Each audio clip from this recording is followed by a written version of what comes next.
NZ News at 9. Kia ora koutou sana le Aotearoa tēnei. Vote counting continues in the US, with all eyes on the tight races in a handful of states which hold the keys to the White House.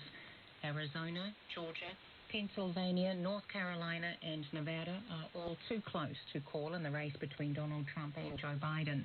The BBC's Ben Wright reports from Washington. It's Joe Biden who believes the results are firming up in his favour. Speaking in Delaware, Mr. Biden said it was clear he was winning enough states to reach the 270 votes required for victory. But there are still millions of postal votes to count, and this presidential race is not decided. In Georgia, Donald Trump kept the narrowest of leads over Joe Biden as ballots were tallied late into the night. In Nevada, the two candidates are neck and neck, and the state will release more results on Thursday. Arizona and Pennsylvania are being closely watched too. In the last few minutes, Joe Biden's lead in Arizona has narrowed, but the Democratic candidate still holds a lead of more than 2 percentage points, with 86% of the votes counted. Donald Trump's campaign team has launched legal proceedings in multiple states alleging voting irregularities without providing evidence. The Abuse and Care Inquiry has been told it was blindingly obvious that abuse of young people in state care was systemic. The Royal Commission has today concluded its hearing on the experiences of survivors and seeking redress from the state.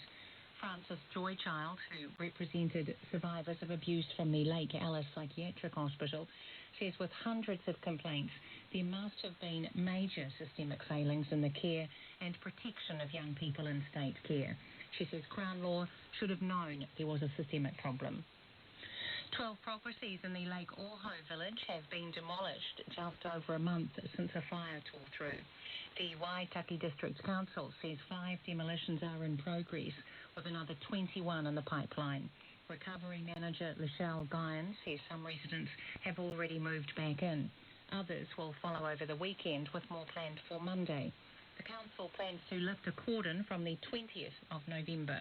It's working with Environment Canterbury and the Insurance Council to ensure there are no detrimental environmental impacts from demolition.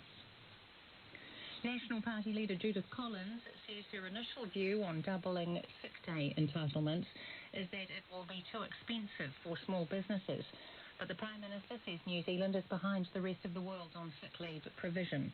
Cabinet ministers will consider draft legislation before the Christmas break that doubles the minimum number of entitled sick days from 5 to 10. But Ms Collins suspects that consumers will wear the cost of it. The National Party will look at it, we'll consider it, but my initial view is, and has been, that it's something that's just going to be too hard for many small businesses. National Party leader Judith Collins. 7 regions experienced a boost in tourism spending in September.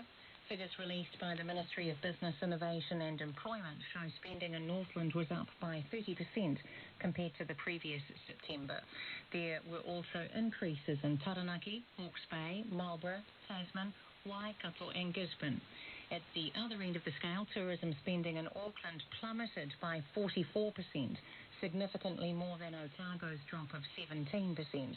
For the 12 months to September, all regions experienced a fall in spending. Auckland most of all.